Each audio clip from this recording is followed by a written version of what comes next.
Whether you are rich or poor doesn't matter when it comes to thanking God, because when you have divine trust, you thank God for it all. Hello and welcome back to the Divine Trust Challenge. My name is Victoria and I'm your favorite spiritual business coach. We are on day 15 of our 30-day challenge. We are halfway through, so you know what this means. We are going deeper, we are going stronger, and we're really building that muscle. We're really gonna see some magical things manifesting in our lives, and our practice has now surpassed the halfway mark. Like, this is a really big deal, and I'm really proud of you. And by the way, if you're a woman who's changing the world and want to bring God into your business to make an even bigger impact and call in a bigger income, apply for coaching with me. Applications for my next cohort just open. Let's jump into the text. So there are both spiritual and material advantages of having divine trust. And today we are starting with the spiritual Torah advantages. The first spiritual advantage that the book lists is that a person with divine trust will be able to utilize their finances correctly. What does correctly mean? Whether you are rich or poor, if you have divine trust, you are propelled and moved and hurried to spend your money on spiritual matters, things that will help you get even closer to God, and your wealth will support you to do so.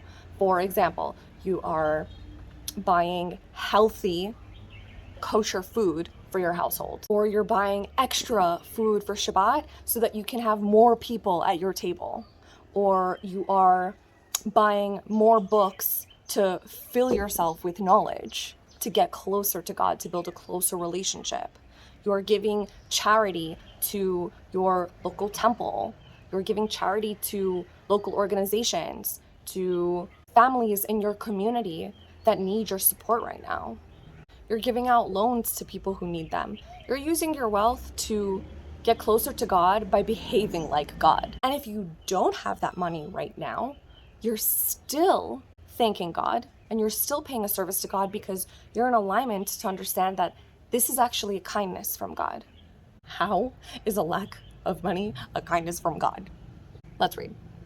As a result of lacking money, you've been relieved of the obligations to God and to other people which would have been incumbent upon you due to your money.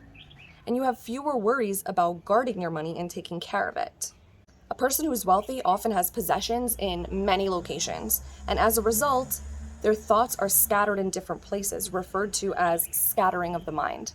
Sometimes, and you'll see this with very affluent people, they have, more money, more problems. It's like they have all of this money, but now all of this limelight and all of this attention that is distracting them from properly utilizing it. It's like all of these stressful financial situations are on their minds all day because this is what they have to deal with this amount of money. And on the one hand, yeah, we all say like, oh, I want to be so freaking rich. And it's like, do you want all of the responsibility that comes with that?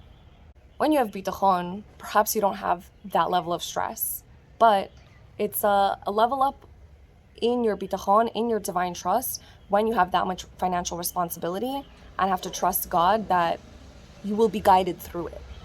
Because that constant worry about all of the responsibility for all the money you have in all of the cities and all of the banks and all of the countries could drive you insane. And then you can't even appreciate the money that you have. Oh my God, mo money, mo problems is from the sages. In Avot, the quote is, the more possessions, the more worry. And they also said, who is truly wealthy? A person who is happy with her lot. Be appreciative of everything you have now, because you are affluent and rich, not just in money. Every breath you take, you couldn't pay for. You couldn't pay millions of dollars for a breath. You couldn't pay millions of dollars for your heart. So whatever your financial situation right now, thank God for it, because you're exactly where you're supposed to be.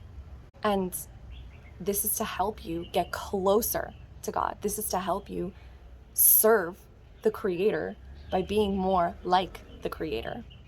I challenge you today to think about where you can be more giving and where you can be more grateful. And I'll see you tomorrow for day 16. Mwah.